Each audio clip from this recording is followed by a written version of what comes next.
अंबेडकर और सावरकर में क्या जाति के मुद्दे पर वैचारिक दूरी थी? विवेचना अंबेडकर और सावरकर। डॉक्टर भीमराव अंबेडकर के राजनीतिक जीवन का एक महत्वपूर्ण पड़ाव था महार सत्याग्रह। 20 मार्च 1927 को अंबेडकर और उनके अनुयायियों ने महाराष्ट्र के कोलाबा जिले के महाड़ में स्थित चावदार तालाब तक एक जुलूस निकाला था। वो लोग छुआछूत के खिलाफ प्रदर्शन कर रहे थे। हजारों की संख्या में अछूत कहे जाने वाले लोगों ने अंबेडकर की अगुवाई में चावदार के एक सार्वजनिक तालाब से पानी पिया। सबसे पहले डॉक्टर अंबेडकर ने चुल्लू से पानी पिया और फिर उनका अनुकरण करते हुए उनके हजारों अनुयायियों ने पानी पिया। उस समय अंबेडकर ने वहां मौजूद लोगों को संबोधित करते हुए कहा था, क्या हम इसलिए यहाँ आए हैं कि हमें पीने के लिए पानी नहीं मिलता है? क्या हम यहाँ इसलिए आए हैं कि यहाँ के जायकेदार कहलाने वाले पानी के हम प्यासे हैं? बिल्कुल नहीं, हम यहाँ इसलिए आए हैं कि हम इंसान होने का अपना हक जता सकें। डॉक्टर भीमराव अंबेडकर इमेज स्रोत विजय सुरवडेज आर्काइवल कलेक्शन नवाइना। ये एक प्रतीकात्मक विरोध था जिसके जरिए हजारों साल पुरानी सवर्ण और सामंती सत्ता को चुनौती दी गई थी, जो सामाजिक पायदान के सबसे निचले स्तर के लोगों को वो हक भी देने के लिए तैयार नहीं थे जो जानवरों तक को हासिल था। हाल में प्रकाशित अंबेडकर की जीवनी a part apart the life and thoughts of B R Ambedkar में अशोक गोपाल लिखते हैं, सवर्ण हिंदुओं ने बच्चों, बूढ़ों और महिलाओं को बुरी तरह से पीटा। इस तरह की भी अफवाहें थीं कि अछूत लोग शहर के वीरेश्वर मंदिर में घुसने की योजना बना रहे हैं। अंबेडकर के इस विरोध के एक दिन बाद 21 मार्च 1927 को सनातनी हिंदुओं ने चावदार तालाब के पानी का शुद्धिकरण किया था। अंबेडकर पर किताब इमेज स्रोत नवाइना। बचपन में भी अंबेडकर को होना पड़ा था छुआछूत का शिकार। भीमराव अंबेडकर के पिता सेना में थे और कोरेगांव में तैनात थे। उन्होंने भीमराव, उनके भाई और बहन के बच्चों को मिलने के लिए कोरेगांव आमंत्रित किया, लेकिन उन तक ये खबर नहीं पहुंच सकी कि वो किस ट्रेन से कोरेगांव पहुंच रहे हैं, इसलिए उन्हें लेने कोई भी स्टेशन नहीं पहुंचा। स्टेशन मास्टर ने उनसे पूछा कि आप कौन हैं और कहां जाना चाहते हैं। जैसे ही उसे पता चला कि वो सब महार हैं, वो बिदक कर पीछे जा खड़ा हुआ। बड़ी मुश्किल से एक बैलगाड़ी बुलाई गई। रास्ते में बैलगाड़ी वाले को बातचीत के दौरान पता चल गया कि वो सब महार हैं। सावित्री अंबेडकर अपनी किताब माई लाइफ विद डॉक्टर अंबेडकर में लिखती हैं, बैलगाड़ी वाले ने उन सबको तुरंत गाड़ी से नीचे उतार दिया। तब तक अंधेरा हो चुका था।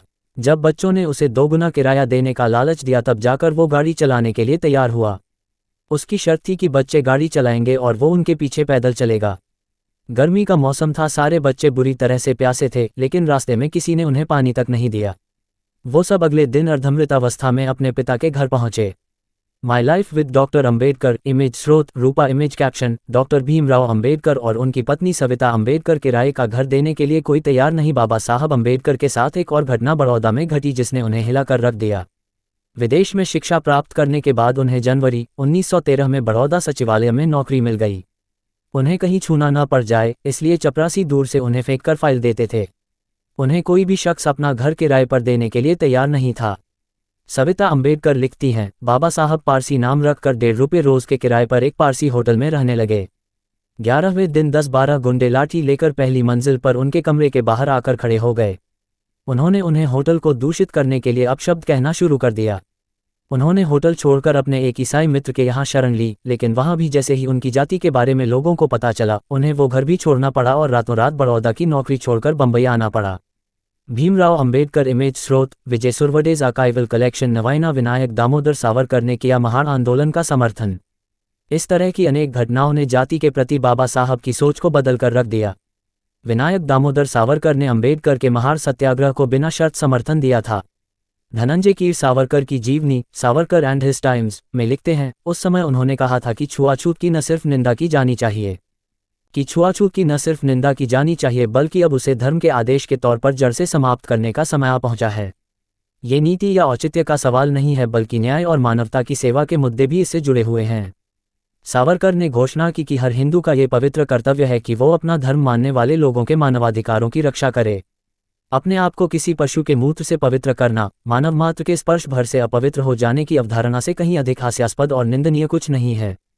विनायक दामोदर सावरकर इमेज स्रोत SAVARKARSMARAK image caption. Vinayak Damodar Savarkar Ambedkar और सावरकर की सोच में फर्क, लेकिन इसके बावजूद अंबेडकर को सावरकर के सामाजिक सुधार की मुहिम से निराशा हुई थी। हाल ही में प्रकाशित पुस्तक a part apart the life and thought of B R Ambedkar के लेखक अशोक गोपाल कहते हैं, अंबेडकर का मानना था कि अगर सावरकर को हिंदू राष्ट्र बनाने का अपना लक्ष्य प्राप्त करना है तो उन्हें अछूतों और बाकी के हिंदू समाज के बीच अवरोध को तोड़ना होगा।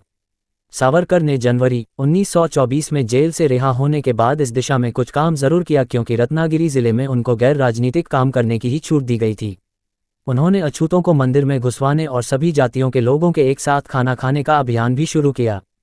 इस तरह के उदाहरण देकर सावरकर के जीवनीकार धनंजय कीर ने ये बताने की कोशिश की है कि अंबेडकर और सावरकर दोनों ही हिंदू समाज को सुधारने का काम कर रहे थे। वीडियो कैप्शन: भारत में लोकतंत्र कामयाब नहीं होगा। अशोक गोपाल आगे लिखते हैं, धनंजय कीर ने 18 फरवरी 1933 को अंबेडकर के सावरकर को लिखे पत्र का जिक्र भी किया। ये पत्र सावरकर की पहल पर रत्नागिरी में एक धनी व्यापारी द्वारा पतित पावन मंदिर बनाए जाने के बाद लिखा गया था। इस मंदिर में अछूतों को पूजा करने की छूट थी। उन्होंने एक ऐसे ही मंदिर के उद्घाटन समारोह में भाग लेने के लिए अंबेडकर को आमंत्रित किया। अंबेडकर अपनी व्यस्तता का बहाना बनाकर इस समारोह में नहीं गए, लेकिन उन्होंने सावरकर से कहा, लेकिन मैं इस मौके पर सामाजिक सुधारों के लिए काम करने की मुहिम शुरू करने के लिए आपकी तारीफ करना चाहता हूं। अंबेडकर इमेज स्रोत: गेटी इमेजेस। चतुर्वर्ण व्यवस्था पर सावरकर से मतभेद, लेकिन ये पूरा सत्य नहीं है। बहिष्कृत भारत के 12 अप्रैल 1929 के अंक में लिखा संपादकीय बताता है कि अंबेडकर ने पहले पतित पावन मंदिर बनने की शुरुआत में ही इसका विरोध किया था। उनका मानना था कि बाद में ये मंदिर अछूतों के मंदिर कहलाए जाने लगेंगे। नवंबर 1930 से मार्च 1931 तक केसरी में छपे अपने लेखों में सावरकर ने स्पष्ट कर दिया था कि वो जातिवाद का तो विरोध करते हैं, लेकिन चतुर्वर्ण व्यवस्था के विरोधी नहीं हैं। अंबेडकर सावरकर के इन विचारों को जानते थे। उन्होंने 18 फरवरी 1933 को सावरकर को भेजे पत्र में लिखा था, आपका अभी भी चतुर्वर्ण शब्द का ये कर वकालत करना कि ये योग्यता पर आधारित है, दुर्भाग्यपूर्ण है। हालांकि मुझे उम्मीद है कि आने वाले समय में आप में इस गैर जरूरी और शरारतपूर्ण शब्दजाल से छुटकारा पाने की हिम्मत आ जाएगी। अशोक गोपाल लिखते हैं कि सावरकर ने ऐसा करने की मंशा नहीं जताई और उसके बाद से सुधार प्रयासों में अंबेडकर की दिलचस्पी कम होती चली गई। अंबेडकर सावरकर पत्र इमेज स्रोत: विजय सुरवडेज आर्काइवल कलेक्शन नवाइना इमेज कैप्शन: अंबेडकर का सावरकर को लिखा गया पत्र। भाई परमानंद का समर्थन और फिर उनसे दूरी। लेकिन इस बीच अंबेडकर ने पंजाब के हिंदुवादी आर्य समाजी नेता भाई परमानंद के प्रयासों को आशान्वित होकर देखना शुरू कर दिया। सावरकर की तरह परमानंद को भी भारत में ब्रिटिश सरकार को हिंसक तरीके से गिराने के षड्यंत्र की कथित योजना बनाने के लिए अंडमान की जेल में रखा गया था। साल 1920 में अंडमान से रिहा होने के बाद परमानंद जात पात तोड़क मंडल के अध्यक्ष बन गए थे। साल 1927 में उन्होंने इसका नाम बदलकर हिंदू साम्यवाद मंडल रख दिया था। बहिष्कृत भारत के 16 सितंबर 1927 के अंक में लिखते हुए अंबेडकर ने मंडल को हिंदू महासभा का स्वस्थ विकल्प बताया था। भाई परमानंद इमेज स्रोत: Indian post image caption: Bharat सरकार ने 1979 में भाई परमानंद की स्मृति में डाक टिकट जारी किया था। अशोक गोपाल का मानना है, अंबेडकर को शायद इस बात की भनक नहीं थी कि भाई परमानंद ने जात पात तोड़क मंडल का नाम हिंदू साम्यवाद मंडल इसलिए रखा था क्योंकि लाहौर के आर्य समाजी जात पात तोड़क मंडल नाम से अपने आप को सहज नहीं पा रहे थे। वो एक ऐसा नाम चाहते थे जो चतुर्वर्ण व्यवस्था को सही ठहराए। बाद में अंबेडकर का जात पात तोड़क मंडल से भी मोह भंग हो गया था। दिसंबर 1935 में इस संगठन ने लाहौर के अपने वार्षिक सम्मेलन में अंबेडकर को अध्यक्षीय भाषण देने का न्योता भेजा था। जब अंबेडकर ने अपने भाषण की प्रति वहां भेजी तो उन्होंने उनसे उसमें कुछ संशोधन करने के लिए कहा, जिसे अंबेडकर ने अस्वीकार कर दिया। लंबे पत्राचार के बाद उन्होंने इस सम्मेलन को रद्द कर दिया। बाद में अंबेडकर ने इस भाषण को अपनी किताब एनिहिलेशन ऑफ कास्ट में खुद छपवाया।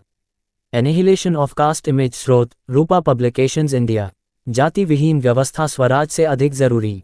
अंबेडकर का मानना था कि स्वराज आने से पहले हिंदू समाज में जाति विहीन व्यवस्था बनाना जरूरी है। एक जगह उन्होंने लिखा था, ऐसे स्वराज का कोई फायदा नहीं है जिसकी आप रक्षा न कर सकें।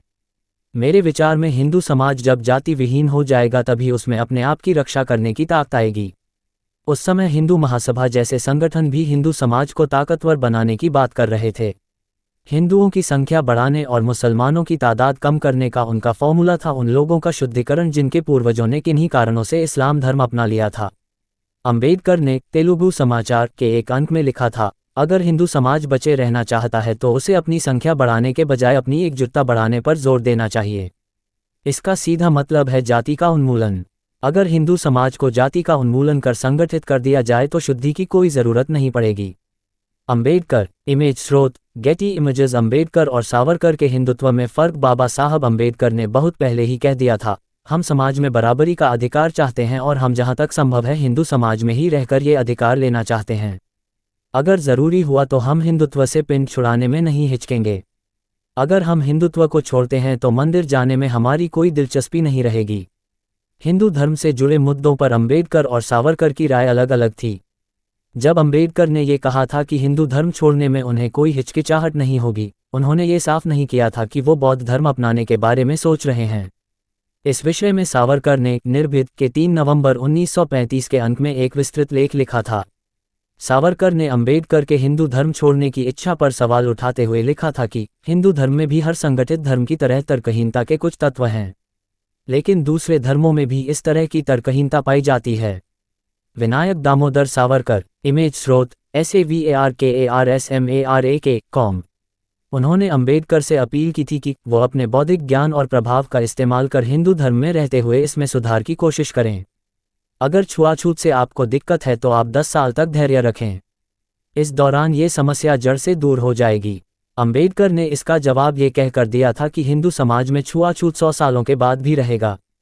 सितंबर 1929 में अंबेडकर ने एक मुकदमे के सिलसिले में सावरकर के शहर रत्नागिरी की यात्रा करने की योजना बनाई थी।